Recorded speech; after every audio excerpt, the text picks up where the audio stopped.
Hello, my name is Brandon Harris. I'm from the World Affairs Council of Greater Hampton Roads, and I'm here with Dr. Preble. He's with the Cato Institute, and we're just going to talk to him, ask him some questions about our upcoming event, his book and his works, and just more about what Cato has to offer. So thank you, Dr. Preble, again for coming. Thank you for coming. Thank you for visiting us here at Cato. So my first question is, what is Cato really about? Cato is a think tank, public policy research center, educational institution that is dedicated to limited constitutional government. So the way this works in practice is we have scholars that study tax policy and government spending. They study civil liberties issues.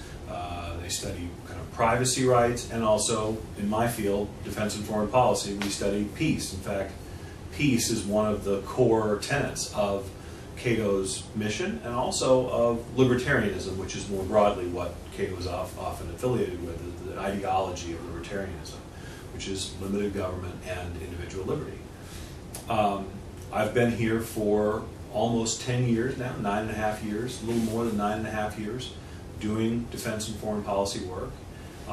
And generally speaking, we make the case for non-violent forms of engagement between the United States, the American people, and the outside world.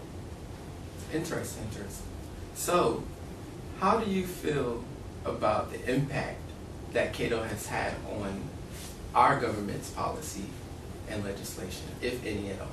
Well, I think in every research area, different people can point to different things that they've had some successes with and some things that haven't worked quite as well. In my field, in defense and foreign policy, I look at the last decade or so, and for example, when I first came on the job, it was right when the war in Iraq was heating up. It was after the war in Afghanistan had started. It was after 9/11. I joined the staff here at Cato in February of 2003. In fact, my second day on the job was Colin Powell's speech to the United Nations making the case for war with Iraq. My colleagues and I were opposed to the war in Iraq. We thought it was a mistake. And tragically, I think we've been proved correct. I wish that we had been wrong. I wish that the war would have gone well and been concluded quickly.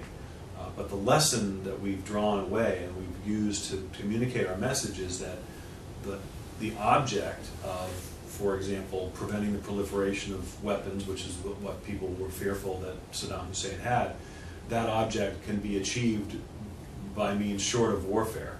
And the cost of those wars are greatly outweigh the benefits.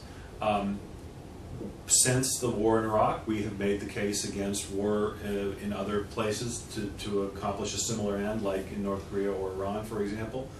We've also tried to draw out some lessons about nation building and post-conflict reconstruction that flowed from the wars in Iraq and Afghanistan to make, again, the argument that the United States government is good at doing a few things, but it's not very good at repairing foreign societies on the other side of the earth. And this is an argument when we were making this in 2007 and 2008, which I'll be honest wasn't very popular, but now has become something of the conventional wisdom. You find most people in this town who agree that all other factors being equal, the United States just does not have the wisdom or the staying power to reshape foreign societies. What we can do, what we encourage instead, is to lead by example, to assist when we can, but to not be in the business of a large-scale nation-building presence like we had in Iraq and like we still have to some extent in Afghanistan today. Great. Let's talk a little bit about some of your works. You have written Triad to Dyad. What does that really mean? This refers to the nuclear triad. We have 3 different delivery vehicles that the United States military uses to, in the event we actually had to use them, nuclear weapons.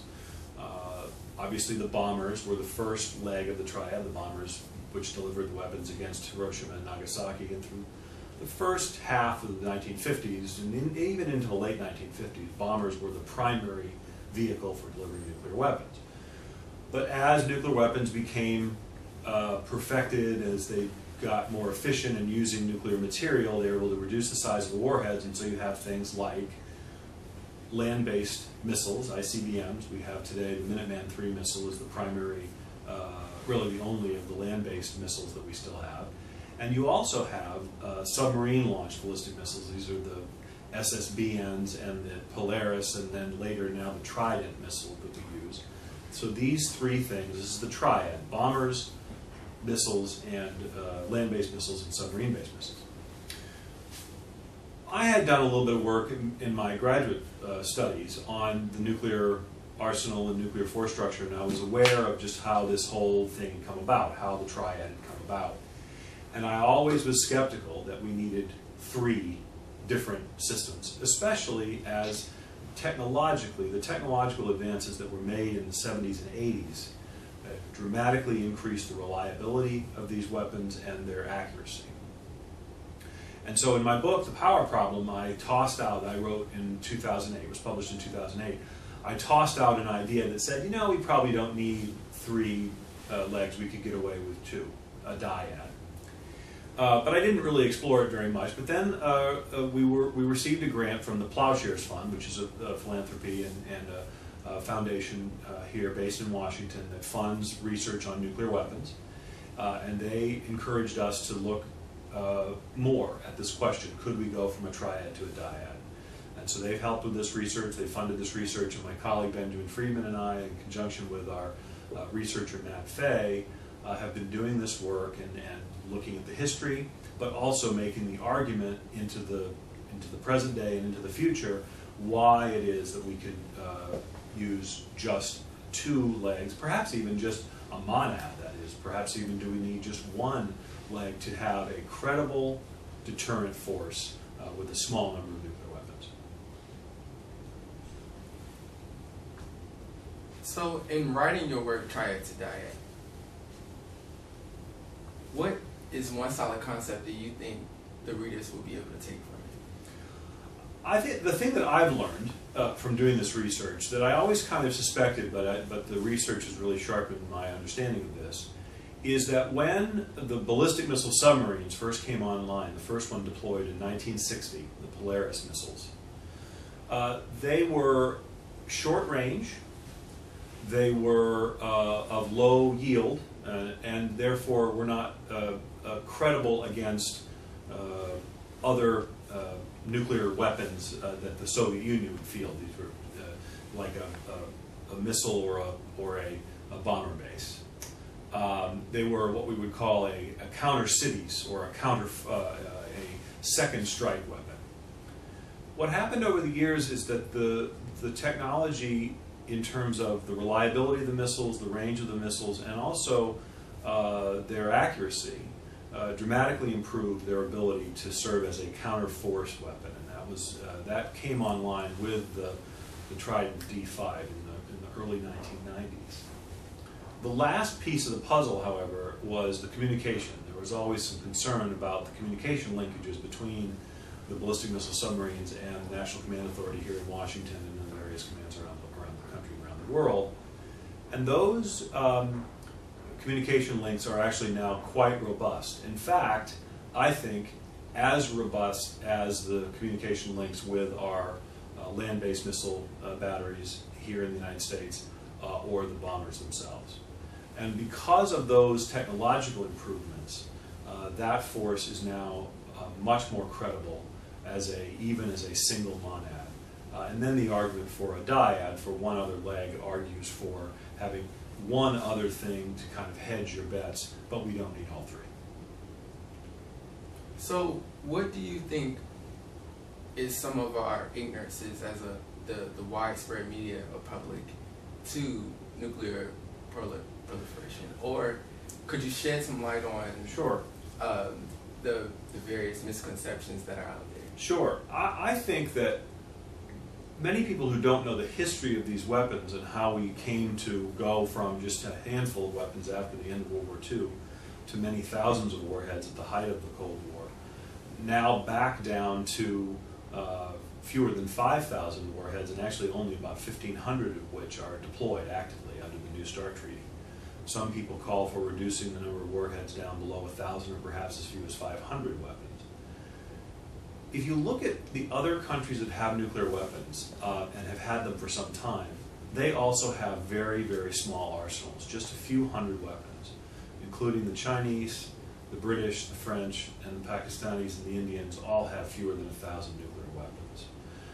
The Russians, acquiring the weapons from the Soviet Union, the old Soviet Union, still have quite a number of weapons, but they have reduced dramatically as well, partly because of the bilateral arms treaties that we've negotiated with them over the years, but also because they just don't need that many weapons to have a credible deterrent, one that would survive a first strike, and therefore you do not tempt an adversary to try to launch a surprise attack and to disable those. You know, I think that many people have questions about the purpose of nuclear weapons, about the role that they play in deterrence, and I think that's an important debate and argument to have. I tend to believe that a small number of nuclear weapons is appropriate, but we have far more than we need to have a credible deterrent. And I think there's also an important argument to be made that a deterrent would come from our conventional weapons. We, after all, have the largest military in the world by a factor of at least 4 or closer to 7 or 8 by my math. Any combination of rivals could not possibly match the United States in just conventional military power. And it's that conventional military power, I think, which is at least as important as a deterrent as our nuclear weapons are. And so I think people who focus too narrowly on the numbers of weapons, the number of weapons that the Russians have, the number of weapons that we had during the Cold War, don't ask the question often enough, what are these weapons for, how are they likely to be used, and are there reasonable alternatives? And I think in every case the answer is yes, there are reasonable alternatives, or at least far fewer weapons than we have today. The Obama administration has stated that one way to strengthen our nuclear security is to increase weapons detection, to support exercises and simulation. But I believe that some people would think that's kind of ironic at the same time if you're trying to promote peace. So how do you feel about that? I think that's a great question. And I do think that in the early days of the Cold War, and even as we kind of understood the dynamics of nuclear deterrence when we were facing off with a comparably armed rival like the Soviet Union, the number one concern was accidental launch, misperception, the Cuban Missile Crisis being the most important example. There were moments in the history of the Cold War when both sides were close, far closer than we would like, to a launch, to either a deliberate launch or even an accidental launch based on misperception or bad signals, believing that an attack was imminent. Today, I think the greater danger from nuclear weapons is from their leakage, the leakage of that material to a non-state actor like Al-Qaeda or other terrorist organizations that would not be deterred in the same way that a nation-state with a return address is deterred. I think there's a lot of good research done on that. One of my other colleagues, John Mueller, has published an entire book on the question about nuclear weapons and how practical they are both for states but also for terrorist organizations. Would a terrorist group in fact use them? The fact is that they're very hard to come by, which is good, and the benefits that they would derive from acquiring them may not be as great as we might believe. And yet, we still think that given how dangerous they are, and given how dangerous they would be in the hands of someone who's likely to use them, it's a good idea to try to limit their access to the technology. So you do that, as the Obama administration has proposed, by controlling the access to fissile material, by monitoring that, and by developing protocols and procedures for the various nuclear weapon states and other countries who have who are concerned about nuclear security to cooperate with one another to ensure that leakage does not occur. Well,